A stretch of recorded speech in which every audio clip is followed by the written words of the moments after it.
Hi, it's Fias Taro. Hello, Scorpio placements. Okay, so this is your current and past persons reading. Okay, love reading.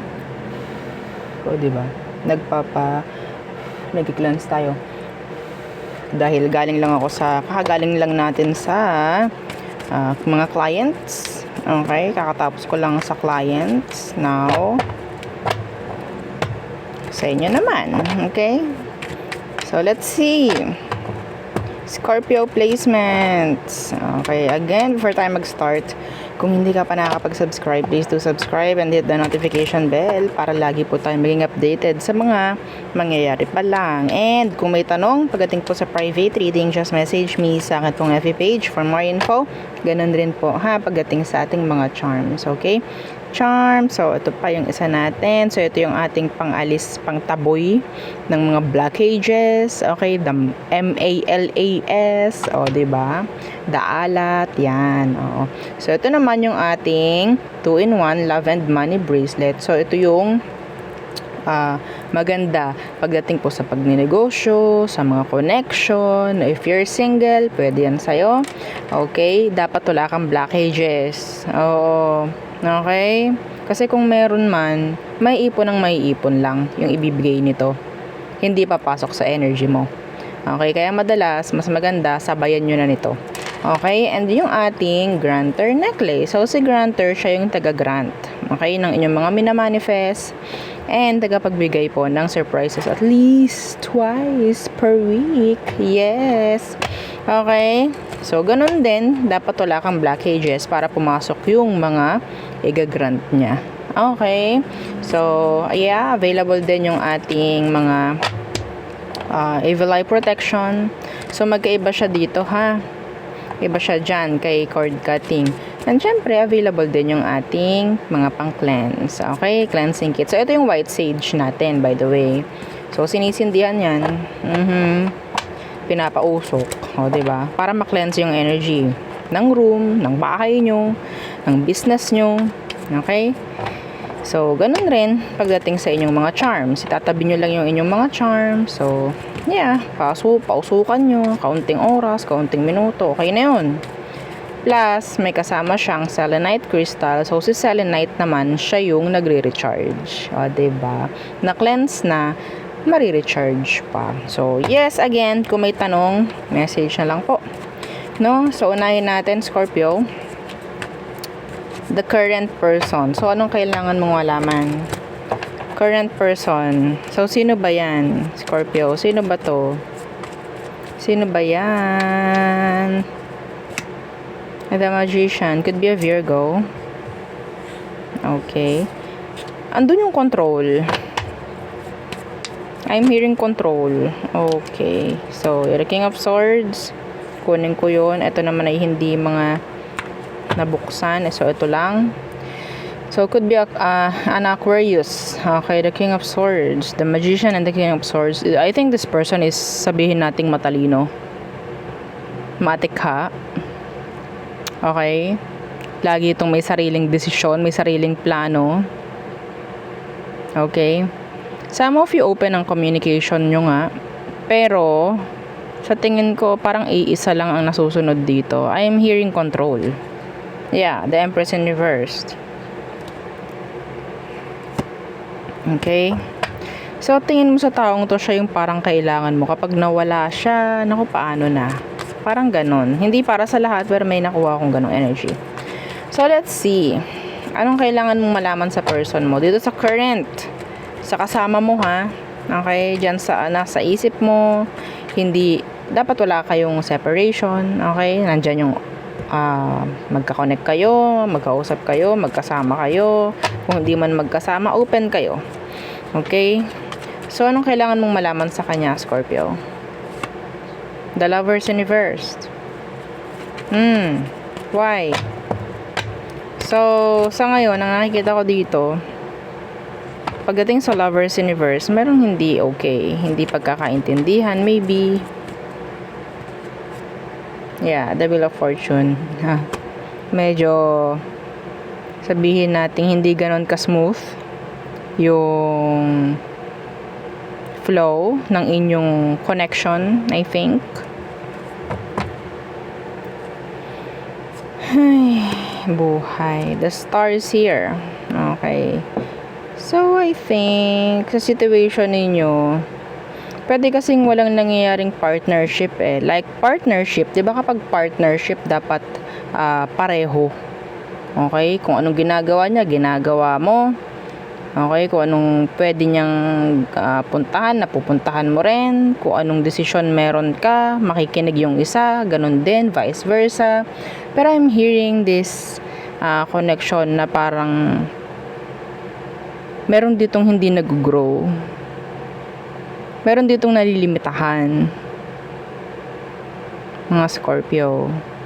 Parang hindi kayo mag-partner. Parang hindi kayo magkarelasyon. Ay, hindi madam. Magjowa na kami ganto ganyan. Hindi mo ko na-gets. Hindi mo ko na-gets sa sinasabi ko. Okay? So, ang ibig ko sabihin, yeah, magkasama kayo, magkarelasyon kayo, pero parang walang partnership. Walang, sabihin nating imbalance. Yeah, there's imbalance. One-sided. One-sided. Kaya nangyayari, hindi nagkakaroon ng growth, hindi nagkakaroon ng opportunity na mag-level up. Maybe, yung isa, pero yung isa naiiwan. Di ba nga kaya nga mag-partner? Sabay. Pareho. Kung nag-grow, parehong nag-grow. Okay? Kung nag-failed, pareho nag-failed. Parang ganun eh. Okay? So, ano bang tingin sa'yo ng person mo, Scorpio? Anong tingin niya sa'yo?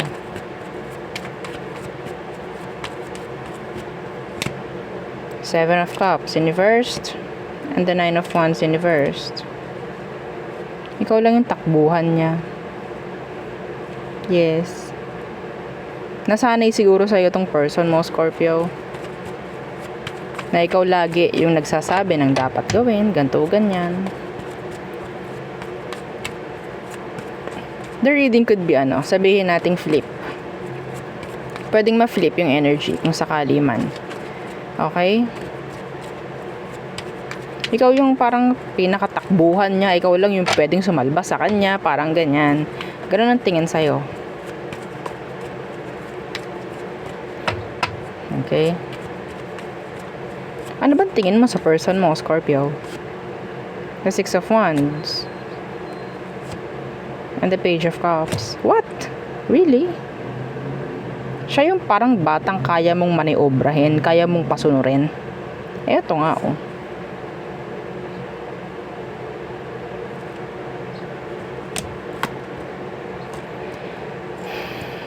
May pagka-toxic yung connection actually.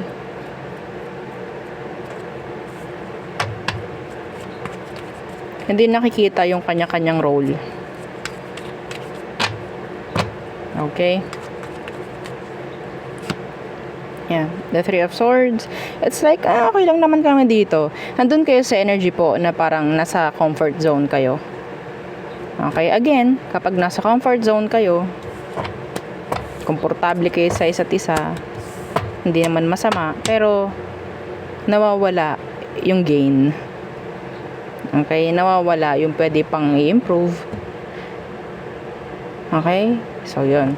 So next, let's see the past person ng mga Scorpio. The past person. Past person. Sino to? Past person mo, Scorpio. Who is this? Who is this? Past person, please. Ng mga Scorpio. Sino ka? Okay. The Page of Pentacles in reverse could be younger. Earth sign, Taurus, Virgo, Capricorn. Page of Pentacles and the Ace of Pentacles. Some of them pwedeng nakafocus na sila sa pera, career, if ever, pwedeng alam mo yun. Okay? Yeah. So, iba sa kanila, alam mo may pera.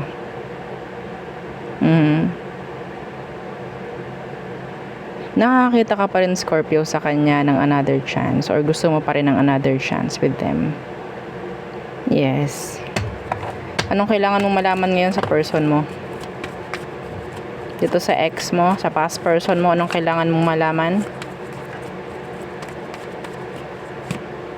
The moon.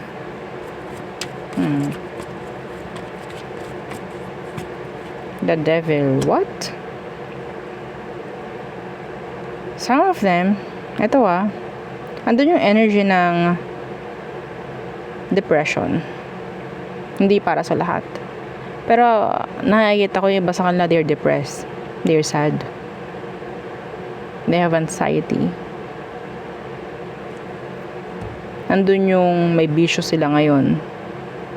Hindi okay, emotionally, yung person mo. Quiet. They're stalking you. They are stalking you, the stars here, universe. Some of them, still, hindi sila healed. Okay? Alam mo, itong person mo, I think, they have a facade. Okay? Sa paningin, sa labas, okay. They're earning, doing good, doing fine, pagdating lalo sa finance nila. Pero deep down, deep inside, they're broken. They are broken. They're sad. We have here Pisces and Capricorn. Let's see, anong tingin niya sa'yo, Scorpio? Some of them, they're stalking you. Wala akong pakialam, kahit nakablock yan, binlock mo. May way sila kung paano ka nila makita, kung paano ka nila ma-stalk. Okay? So, Scorpio, anong tingin ng taong to sa'yo ngayon? Anong tingin niya ngayon sa'yo? Temperance. Whoops! And the Ace of Cups. Some of you, pwedeng nakikita ka niya na pwedeng meron ka ng iba, or pwedeng iniisip niya na meron ka ng iba, na you're doing good, doing great, emotionally, lalo na. Pwedeng ito is energy ng moving on, energy ng having self-love. Pwedeng yun ang tingin nila sa inyo. Totoo ba? Yun ang tingin nila, ha? Okay? Mas pinipili mo ang peace. Yun ang tingin niya pagdating sa'yo. So, ikaw, anong tingin mo sa kanya, Scorpio? The Nine of Wands, universe. Tingin mo sa kanya, talagang dinrap ka na. Talagang sinukuan ka na. Talagang napagod na sa'yo. Yeah, and the Ten of Cups, universe. Hindi siya naging masaya. Yeah. Minsan ba ni-stalk mo tong person mo, Scorpio? Pagdating sa mga nakapost nila. May mga post ito na pwedeng nakikita mo, they're sad. They are sad. Okay? Pero their money is doing good. Okay yung pera nila. May pera yung person.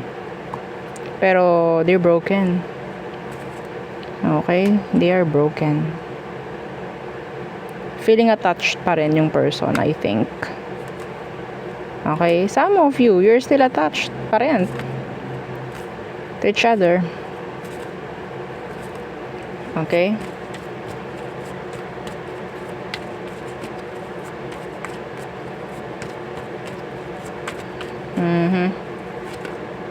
Again, the Knight of Wands, universe. Nakita ko kanina and the Empress, universe. So ito, itong connection nyo na to, hindi na rin talaga pinapayagan pa, pinapahintulutan ni universe na kayo ay mag cross path, parang ganyan. Okay? Kasi parang mas lalong magiging malala kapag kayo is nag-reconnect. I don't know why. Kanya-kanyang dahilan. Okay? Kasi parang nawawala sa direction. Pwedeng ikaw, pwedeng siya. Okay? I don't know kung anong meron, pero sa kung anong meron sa inyo sa ngayon, accept nyo na lang muna. Okay? So, tayo tumungo sa all signs, Aries through Pisces for you, Scorpio. Okay.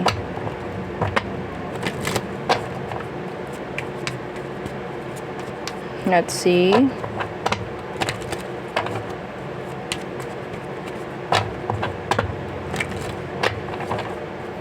all signs. Again po ha, kung may tanong, message na lang po sa FB page, Fiesta Tarot, yung legit. Okay, nasa 80k na po ata tayo ngayon. 80k followers. Thank you. So, okay, Aries. They want to get your attention. They want your attention. Some of them gusto nila ng something na like a fresh start sa inyong dalawa. Taurus, ayaw nila ng drama. Gusto nila ng pagkakaayos sa inyo. Gemini, they want balance. Okay. Cancer. So, parang hinahayaan na lang muna ni Cancer kung anong meron sa inyo. Magkaroon ng peace muna. Leo, they want to end the no contact. Some of you, if you're in no contact, they want to end the no contact. They want to reach out. Virgo, you're in their mind. Okay, they're sad. Gusto makipag-ayos ni Virgo. Tama ba? Okay. Libra, okay, they are manipulator. They're a controller.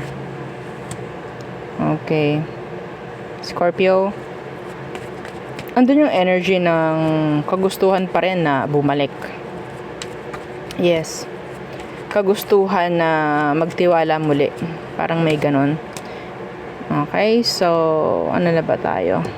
Sagittarius, this is energy of completion, acceptance. Okay? So, andun din yung energy ng distance. So, Capricorn, they want to talk. They want to communicate. Aquarius, ayaw nila ng tension. Okay? Some of you, there could be an Aquarius na pwedeng i-unblock ka or ikaw mismo mag-unblock sa isang aqua. And Pisces, there's injustice here. Okay? So, I think pwedeng meron ditong kailangang ayusin with the Pisces. Okay? Anyway, in general, there could be imbalance. Okay? Pagdating sa inyo ni Pisces. So, there. Yun ang aking reading for you, Scorpio placements. Again, please don't forget to like, share, and subscribe, and follow our FB page. And yung isa natin pong YouTube channel nasa description box below, yung ating love letter. Again, thank you. Goodbye.